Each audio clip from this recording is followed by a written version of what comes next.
로마서의 말씀은 이미 예수를 믿고 있다 생각하는 로마교회 성도들에게 보낸 사도 바울의 편지글이라 말씀드렸습니다.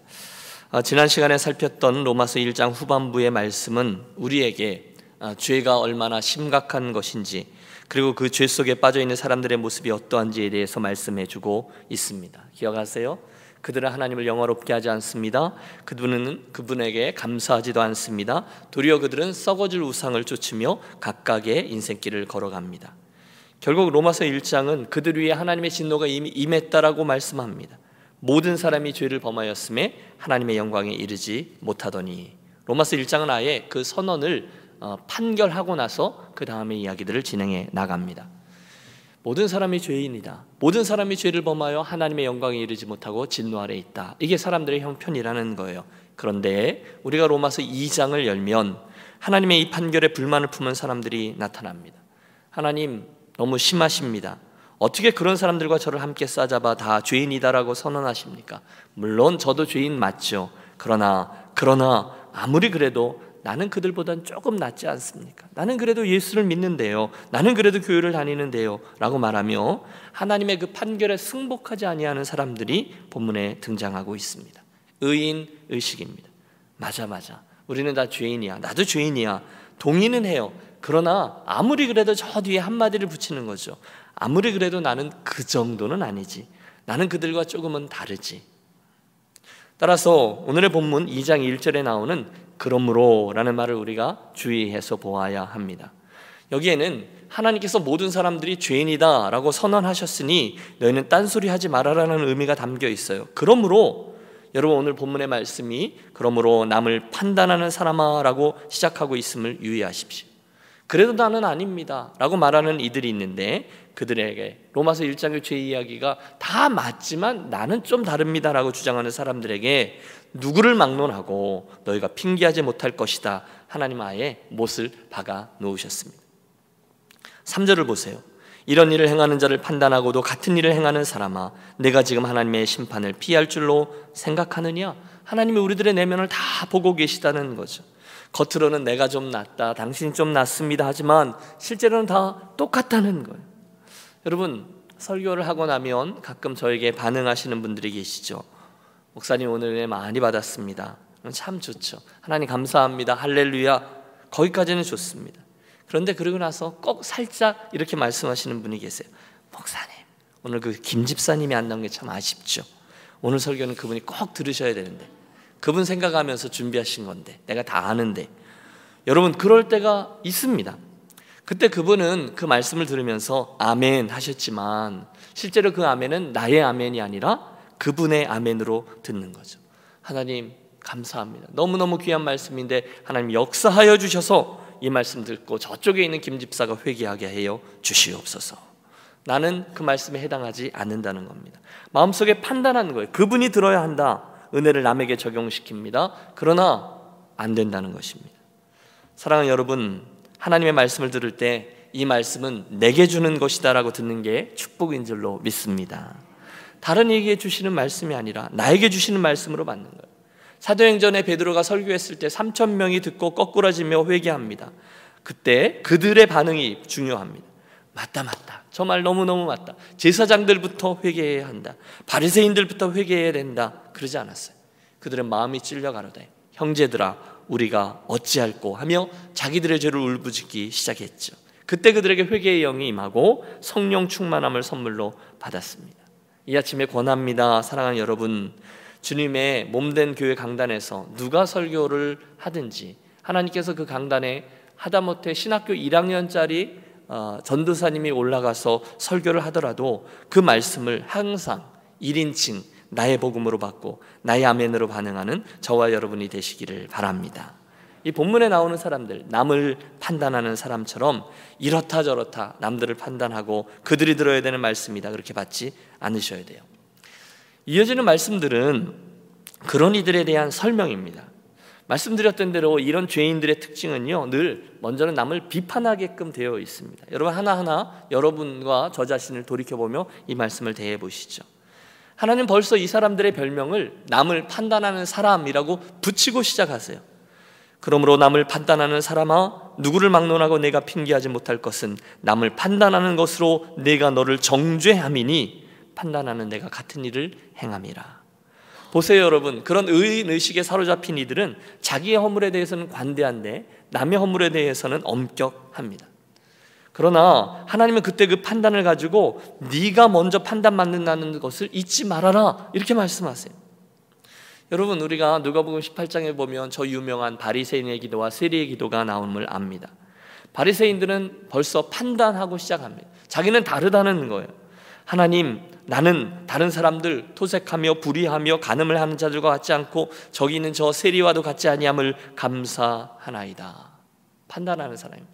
그리고 주님은 아예 점수를 매기셨어요. 그들은 하나님의 은혜를 맛보지 못합니다. 하지만 이쪽에 있는 세리는 자기의 죄를 가지고 엎드립니다. 그리고 사죄의 은총을 체험하죠. 이게 의인의식과 죄인의식의 차이예요. 이쪽은 판단과 비판으로 가득 차 있고, 하지만 이쪽은 샬롬에 대한 소망으로 가득 차 있습니다. 화평케 하는 이죠. 사랑하는 여러분, 기도하시되 비판보다는 샬롬을 이루기 위해서 애를 쓰는 저와 여러분이 되시기를 축복합니다. 밴쿠버에서 목회하시는 목사님께서 당신 선배 목사님의 경험담을 하나 들려주셨습니다. 그분의 선배님이 목회를 하시는데 그분 교회에 늘 뺀질뺀질대고 이리저리 도망다니는 분이 계셨답니다. 주일이면 늘 이 핑계 저 핑계 대고 이리 도망가고 저리 도망가시는 분이셨어요. 여러분, 그런 분이 가끔 있습니다. 사람 속을 뒤집어 놓는 거예요. 신방을 가서 권면할 때는 생긋생긋 방긋방긋 웃으면서 예 그렇게 하지요, 이번 주일에는 꼭 나가죠, 말은 그렇게 하는데 그 주일이 되면 나오세요 안 나오세요? 안 나옵니다. 사람의 힘을 쫙쫙 빼는 탤런트를 갖고 계세요. 그분은 그런 분이 계셨다는 거예요. 한 번은 또 그 주간에 신방을 가서 만나 뵙고 권면하고 그랬는데 분명히 나오시겠다고 하고 또 안 오시는 거예요. 그래서 주일 낮 예배가 끝나서 밖에 나갔는데 그분이 안 나오셔서 속상한 편에 그분 옆집 사시는 분에게 물었는데 그분이 아침에 낚시 가방을 챙겨갖고 나가시더라는 거죠. 근데 그 말을 듣는 순간에 목사님이 너무너무 약이 올라서 자기도 모르는 사이에, 한 번 두 번이 아니라 너무너무, 그러니까 약이 올라갔고 자기도 모르는 사이에 이렇게 말했다. 에이씨, 다리 몽둥이는 확 부러져 버려라, 이랬다는 거예요. 너무너무 화가 난 거예요. 그런데 그렇게 말을 자기도 모르게 뱉어버리는 순간 이분이 너무 당황스러워서 그분 집사님 앞에서 입으로 손을 탁하고 틀어 막으셨다는 거죠. 그러나 때는 이미 늦은 거죠. 엎질러진 물입니다. 목사님 얼굴이 확 달아오르고 쥐구멍에라도 들어가고 싶어서 인사도 하는 둥 마는 둥 하고 그 자리를 피하셨어요. 문제는 그날 주일 밤에 일어납니다. 목사님이 하루 종일 마음이 괴롭죠. 자기가 자기 속내를 집사님에게 들킨 거잖아요. 다리 몽둥이나 부러져 버려요. 여러분, 자기 교회 식구한테 그렇게 말한 거니 얼마나 괴롭고 그러시겠어요. 그러다가 주일 저녁 예배를 나갔는데 낚시를 갔던 그 양반이 주일 저녁 예배에 나와서 앉아있는 거예요. 이건 분명히 오늘 오후에 무슨 일이 있었던 거다. 그 집사님이 찾아갔었나 보다. 그리고는 당신이 내뱉었던 말이 생각나서 여러분, 그분 설교가 제대로 됐겠어요? 하는 둥 마는 둥 하고 예배를 마친 후에 인사도 안 하고 사택으로 도망쳐 버리신 거죠. 큰일 났다, 이제 난 쫓겨났다. 그러고 있는데 아니나 다를까 누군가가 문을 두드립니다. 누굴까요? 네, 낚시 갔던 그분입니다. 할 수 없이 얼굴이 뻘게 가지고 모든 걸 체념하고 그분 들어오시라 했는데 이분이 들어오시자마자 목사님, 그동안 죄송했습니다, 제가 앞으로는 잘하겠습니다라고 하시더래요. 그래서 갑자기 왜 그러시냐고, 낚시터에서 하나님의 음성을 들으셨냐고, 왜 그러시냐고 했더니 낚시 갔다가 오는데 그 자기 옆집에 있는 집사님이 오셨더라는 거죠. 그러더니 목사님이 오늘 당신 왜 교회 못 나오냐고 해서 자기가 아침에 낚시 가방 챙겨가는 거 봤다고 이렇게 말을 했다고. 그러니까 이분이 미안하잖아요. 그래가지고 그래 목사님 뭐라 그러셔? 라고 물었는데 그 집사님 말씀이 잘 다녀오셨으면 좋겠다고 하셨대요. 그 말이 너무너무 고맙고 또 미안해서 마음을 고쳐먹었다는 거예요. 그리고 와서 목사님, 제가 너무너무 철이 없었죠, 제가 정말 잘하겠습니다 라고 약속을 하셨대요. 여러분, 제가 이야기를 듣고 가슴이 찡했습니다. 사실 그 말을 뱉어놓고 여러분 속내에 그럴 수 있죠. 그런데 그거 갖고 하루 종일 마음 아파하고 속상해하는 그 목사님도 귀하지만 사실 이 이야기에서 가장 귀한 분은 누굽니까? 그 말을 가지고 그렇게 전하신 집사님이 더 귀한 거죠. 그 교회 목회는요, 목사님 때문이 아니라 화평케 하시는 그분 때문인 거죠. 여러분, 혹시 그분이 가셔서 나는 있는 이야기만 합니다, 그리고 목사님이 하신 말씀을 그대로 전달했으면 어떻게 되었을까요? 불보듯 뻔한 거죠. 여러분, 오늘 로마서 2장에서 우리가 그 죄인들의 특징들을 살피고 있는데요, 여러분, 우리들이 그런 비판이 아니라 주님의 은혜 때문에 화평의 말을 잘하는 저와 여러분이 되셨으면 좋겠습니다. 좀 많이 나가는데, 의인의식을 가진 자는 비판의 날이 서 있다는 말씀을 드리는 거예요.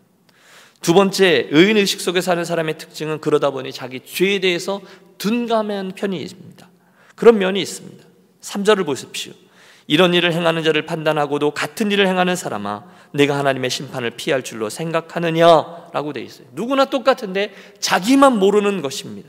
자기의 죄에 대해서 자기가 둔감하고 자기는 관대하게 자기를 대합니다. 여러분, 생각해 보십시오. 다른 분들의 죄가 보이고 내 죄는 보이지도 느껴지지도 않는데 어떻게 내게 십자가의 은혜가 필요하다라고 느끼겠습니까? 그래서요, 의인의식은 영적인 나병이 맞습니다. 내가 죄인이라는 사실을 전혀 느끼지 못해요. 아픔을 느끼지 못해요. 둔감합니다. 세 번째 특징은, 그런 이들은요, 자기 자신의 형통함이나 평안함을 자기 자신이 잘나서 한 줄로 이분들이 착각한다는 거예요. 하나님의 은혜인데 자기가 잘나서라는 거예요. 여러분, 4절을 보십시오. 혹 내가 하나님의 인자하심과 너를 인도하여 회개하게 하심을 알지 못하여 그의 인자하심과 용납하심과 길이 참으심이 풍성함을 멸시하느냐? 무슨 뜻입니까? 하나님의 인자하심과 용서를 자기가 받았습니다. 저와 여러분이 받았어요. 그래서 오늘까지 우리가 잘 살았습니다. 죄를 지었어요. 그런데 하나님이 심판을 즉시하지 않으시고 회개의 기회를 주셨습니다. 그런데 이 사람이 그걸 은혜로 받는 것이 아니라 교묘하게 자기중심적으로 해석하고 이용해요. 그걸 하나님께 감사해야 되는데 은근히 자기가 잘나서 모든 문제가 잘 풀려가는 듯 착각하며 사는. 야, 어떻게 저렇게 사냐? 사람이 죄를 짓고는 못 살지. 양심을 바로 써야지. 그래야 집안이 잘 되고 복을 받는 거야. 엄청난 착각입니다. 이유가 있죠. 그 생각 저변에 그래도 나는 당신보다는 낫습니다라는 자부심이 깔려있기 때문이에요. 그러나 하나님 지적하세요. 착각이라는 겁니다. 그의 형통은, 그가 망하지 않는 이유는 그가 회개하기를 오래 기다리시는 하나님의 오래 참음 때문이지 그가 남보다 선했기 때문이 아니라는 거예요. 그런데 이 사람은 자기가 선하다라는 의인의식 속에 살고 있어요. 또 있습니다. 네 번째로 의인의식을 가진 죄인은 늘 자기가 뭘 해드렸다는 것을 기억해요. 자기가 무엇을, 자기의 의를 바라보며 삽니다. 그러나 기억하세요. 사랑하는 여러분, 내가 구원받고 오늘 이렇게까지 달려올 수 있고 오늘 이런 모습으로 예수를 믿으며 하나님의 축복 가운데 살아가는 이유는 단 한 가지, 하나님 그분의 사랑과 은혜 때문인 줄로 믿습니다. 저와 여러분이 무엇인가를 그분께 해드린 것 때문에 복을 받은 게 아니라는 거예요. 은혜가 먼저 임하는 거예요. 물론 저와 여러분이 그분께 무엇인가를 해드렸습니다. 그런데 그 선한 일, 어떤 의로운 일을 붙들고만 산다면 우리는 이 의인의식 속에 빠진 죄인이라는, 내가 헌금을 얼마 했고, 내가 적어도 교회를 몇 년을 다녔고, 내가 언제 교회를 위해서 어떤 일을 해주었으며. 여러분, 혹시 오해하지 마십시오. 저와 여러분이 열심히 주님을 사랑하고 섬기고 충성하는 일들이 의미 없다라는 것은 아니에요. 그러나 하나님이 주신 은혜에 비하면 내 선은 너무너무 무가치하다는 거예요. 여러분, 그 레스토랑 불빛 아래에서 보면 아내의 얼굴이 예쁘게 보이잖아요. 무슨 얘기를 하려는 거예요? 그러나 밖에 나오면 다 실체가 보이잖아요. 제가 예를 좀 부적절한 걸 들은 것 같은데, 하나님의 태양 앞에 있으면 우리가 가지고 있는 촛불이라는 선이나 실제는 별거 아니라는 것입니다. 대단하지 않습니다. 오히려 우리는 진짜 선을 기억해야 합니다. 우리가 하나님께 인정받을 수 있는, 하나님 앞에 내놓을 수 있는 선은 유일합니다. 그것이 7절에 기록되어져 있죠. 참고 선을 행하여 영광과 존귀와 썩어지지 아니함을 구하는 자에게는 영생으로 하시고. 여러분, 이 말씀을 잘 기억하십시오. 참고 선을 행하는 자들에게는 영생으로 보응하십니다. 그러나 당을 지어 불의를 쫓는 자들에게는 노와 분으로 보응하신다. 이 장은 분명히 이야기하고 있습니다. 저와 여러분이 뭘 잘 모를 때는 내가 가지고 있는 선이라는 것이 대단한 것이냐 생각합니다. 그러나 참 빛 대신 하나님 앞에 서면 우리가 자랑하는 선은 절단코 별것 아니라는 것을 밝혀게 됩니다. 결국 우리에게는 너나 할 것 없이 내가 죄인에게서 출발한다는 것을 기억하는 게 필요하지, 절대로 의인의식에 사로잡혀서 그래도 나는 조금 낫지라고 착각하는 것은 큰 잘못이라는 거예요. 오늘 2장은 계속해서 그 이야기를 드러내고 있습니다. 잠깐 쉼표를 찍고요, 12절에 나오는 말씀은 우리에게 아주 재미있는 사실 하나를 가르쳐 줍니다. 12절을 보십시오. 무릇 율법 없이 범죄한 자는 또한 율법 없이 망하고 무릇 율법 있고 범죄하는 자는 율법으로 말미암아 심판을 받으리라.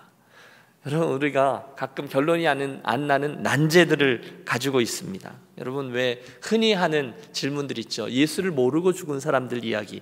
을지문덕 장군이나 또는 이순신 장군은 천국에 갔을까요? 그들 꽤 괜찮은 사람들 같은데 복음을 듣지 못했잖아요. 여러분, 그렇습니다. 이스라엘 백성이 아닌 이들은 율법이 없습니다. 그러면 저들은 무엇으로 하나님께 판단을 받습니까? 물론 여러분, 자세히는 몰라요. 어떻게 잘못 해석하면 하나님을 폭군처럼 이해할 수도 있어요. 그래서 천국 가면 제가 물어볼 거예요. 그러나 오늘 14절과 15절에는 아주 재미있는 힌트가 나옵니다. 율법 없는 이방인이 본성으로 율법의 일을 행할 때는 이 사람은 율법이 없어도 자기가 자기에게 율법이 되나니 이런 이들은 그 양심이 증거가 되어 그 생각들이 서로 혹은 고발하며 혹은 변명하며 그 마음에 새긴 율법의 행위를 나타내느니라. 여러분, 이게 무슨 뜻일까요? 우리들은 하나님의 형상대로 지음을 받은 존재입니다. 물론 타락으로 인해서 우리들의 본성이 완전히 오염되었지만 하나님께서 여전히 그들에게 양심이라는 흔적을 남겨두셨어요. 그래서 본문을 보면 율법이 없는 이방인들은 본능대로 살지만 자기가 자기에게 율법이 된다 그랬는데, 이건 자기가 율법이 되고 증거가 되고 잘못을 저지르면 자기의 양심 때문에 죄책감에 빠진다라는 뜻이죠. 그게 사람이라는 거예요. 그럼 우리가 지난 시간에 살폈던 로마서 1장에 보면 사람은 원래 하나님을 찾도록 지음을 받았다라고 되어져 있어요. 하나님으로 채워지는 공간이 있는 거죠. 그리고 하나님은 만물 속에 큰 것들과 아주 작은 것 모든 것에 하나님을 알만한 것들을 다 담아 놓으셨어요. 따라서 율법이 없이 죽은 자는 하나님께서 그들을 안에 넣어두신 그런 생각들과 양심에 따라서 심판을 받게 된다라는 말씀입니다. 다시 원래의 이야기로 돌아가서 마지막으로 죄인들의 특징 하나가 5절에 나옵니다. 그들이 하나님의 심판이 얼마나 무서운 것인지를 모르며 산다는 겁니다. 여러분, 5절은 그들이 하나님의 진노를 쌓고 있다라고 말합니다. 6절을 보면 하나님이 그들이 행한 대로 다 보응한다라고 말씀합니다. 나아가 16절의 말씀을 보면 하나님이 세상의 은밀한 것들을 다 심판한다 말씀하십니다. 와, 여러분, 오늘 말씀에서 우리가 분명히 기억해야 되는 것은 세상엔 두 종류의 죄인이 있다는 것입니다. 하나는 자기가 죄인임을 아는 죄인이고 또 하나는 자기가 죄인임을 모르는 죄인입니다. 문제는 자기가 죄인임을 아는 죄인은 가능성이 있습니다. 그러나 왜요? 그들은 회개하고 하나님의 은혜를 구하니까요. 그러나 후자의 죄인, 자기가 죄인임을 느끼지 못하는 죄인은 가능성이 없습니다. 그러므로 오늘 로마서 2장에 등장하는 사람들처럼 나는 그래도 그들보다 좀 선합니다 라고 생각하고 하나님 앞에 자기의 죄인됨을 철저히 인정하지 않는 사람들이 있다면 하나님의 심판이 얼마나 무서운지를 모르는 사람들이라는 거예요. 자, 오늘 아침의 말씀을 정리하고 기도하려고 합니다. 오늘 우리는요, 하나님이 아무리 로마서 1장에서 모든 사람이 죄를 범하였다, 너희들에게 하나님의 진노가 있다, 죄인에게서 시작하지만 그래도 나는 이라고 무언가를 내놓으려 하는 사람들, 의인의식을 가지고 사는 사람들, 남을 판단하는 사람들의 특징들 몇 가지를 생각해 보았습니다. 혹시 말씀을 듣는 중에 저와 여러분의 그런 특징은 있지 않는가 한번 깨어 경성하며 돌이켜 보았으면 좋겠습니다. 혹시 나는 어디를 가나 다른 이들을 세우고 감싸기보다는 비판하기를 좋아하는 사람은 아닙니까? 혹시 나는 다른 이들의 죄에 대해서는 엄중하게 보지만 나의 죄에 대해서는 둔감한 사람 아닙니까? 혹시 나는 오늘 나의 형통함이, 평안함이 하나님의 은혜 때문이라는 생각보다는 그래도 내가 무엇보다 그들보다 좀 잘나서 내가 좀 깨끗하기 때문에 착각 가운데 살아가고 있지는 않습니까? 혹시 나는 그간 내가 하나님께 해놓은 것이 그래도 어느 정도는 된다라고 착각하면서 내 선의 무가치함을 모른 채 하나님의 은혜를 구하지 않고 살아가고 있지는 않습니까? 혹시 나는 은근히 내 속에 있는 착한 양심을 속이며 의인이라고 생각하고 있지는 않습니까?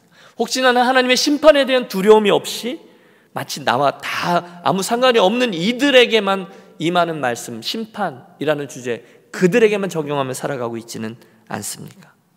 그렇다면 여러분, 그렇다면 저는 틀림없습니다. 그래도 나는 남들보단 선해 라고 은근히 의인의식을 갖고 살아가는 사람일 수 있다는 거예요. 물론 제가 볼 때 우리 교회 식구들 한 분 한 분 최선을 다해서 정말 이래봬도 라고 말할 수 있을 만한 분들이에요. 저는 여러분들의 섬김을 보며 깜짝 놀랄 때가 많이 있습니다. 귀하십니다. 그러나 사랑의 마음으로 또 한번 이 말씀을 여러분과 나누려고 하는 거예요.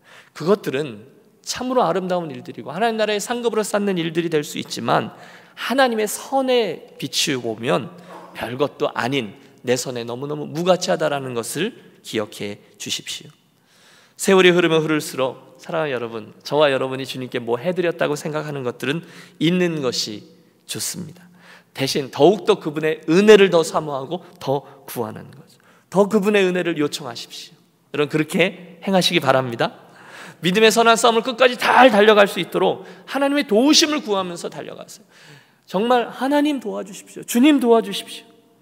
혹시나 만에 하나 저와 여러분들이 은근히 교만해져서 하나님을 향한 그 간절한 마음의 일부분 퇴색되어졌다는 거예요. 내가 그래도 왕년에 내가 하나님께 뭘 해드렸는데 은근히 하나님 앞에 은의식 갖고 살아간다면 내가 옛날에 헌신했던 것, 내가 왕년에 일했던 것, 내가 이렇게 저렇게 했다는 것, 그것은 참 귀해요. 주님이 다 기억하실 거예요. 그러나 그것이 혹시 오늘 하나님의 현장의 은혜를 붙드는데 장애물이 될 수도 있다는 사실을 기억하자는 것입니다. 여러분 제 의도를 아시겠죠? 생각해 보세요. 오늘 나는 여전히 하나님의 은혜가 오늘도 필요한 죄인입니다라는 사실이 심각하게 느껴지지 않는데 나는 그래도 그분보다는 조금 낫다라고 생각하는데 어떻게 예수님의 은혜가 절실히 구해지겠냐는 거예요. 아니라는 거죠. 그래서 로마서 2장의 말씀은요, 신앙생활을 오래 한 분들에게 더 조심스럽게 전해져야 되는 말씀이 맞습니다. 의인의식은 절대로 안 된다는 거예요. 탕자의 비유에 나오는 탕자는 적어도 자기의 현실을 파악하고 자기의 죄인의식을 가지고 아버지께 나왔지만 그 집안에 있던 큰아들 탕자는 의인의식 때문에 아버지의 잔치에 참여하지 못했던 것을 기억합니다. 은근히 자기의 선을 기억하고 있다가 정작 중요한 것을 잃어버렸어요. 영혼의 귀함, 아버지의 기쁨 말입니다. 사랑하는 여러분, 여러분이 지금까지 예수 믿으면서 가지고 온 것이 무엇입니까? 그것이 무엇이 되든 이 아침에 우리 또 한 번 하나님 앞에 다 내려놓고 영적인 제로 그라운드로 내려가서 나는 죄인입니다, 다시 한번 그 자리에서 출발하는 저와 여러분이 되셨으면 좋겠습니다. 하나님, 제가 저 자신을 압니다. 제가 내 마음속으로는 아무리 하나님의 선을 추구해도 앞으로 가도 죄요, 뒤로 가도 죄요, 왼쪽으로 또는 오른쪽으로 봐도 절망뿐인 죄인의 이야기입니다. 여러분, 이 이야기는 저의 이야기입니다라고 고백하고, 아버지, 제 소망은 오직 아버지의 은혜와 용서와 용납, 거기에만 있습니다라는 고백이 있게 되시기를 바랍니다. 혹시나 지금 이야기를 아멘 하면서도 그래도 나는 이라고 한마디를 꼭 붙이려고 하시는 분들이 계시다면 기억하십시오. 그때 그 선, 의인의식이 나에게는 큰 걸림돌이 될 것입니다. 정리하시죠. 로마서 1장은 저와 여러분을 죄인이라고 진단하십니다. 그런데 로마서 2장은 그래도 라고 자기의 것을 조금이라도 내놓으려고 하는, 그렇게 시도하는 사람들, 너희도 죄인이다라고 말씀하십니다. 더 이상 말하지 말라. 너희도 똑같아. 너희도 나의 선에 비하면 내놓을 것이 없다. 이것이 거룩하신 하나님의 진단입니다. 그러므로 내가 죄인됨을 철저히 인정하고 이 시간 하나님 앞에 다시금 그분의 은혜를 구하며 엎드리겠습니다. 그분의 은혜를 또 구하고 또 구하시겠습니다. 이 아침에 그 진리 앞에 아멘, 예, 저는 죄인입니다 하는 이들만이 그분의 은혜 안으로 쑥 들어갈 수가 있습니다.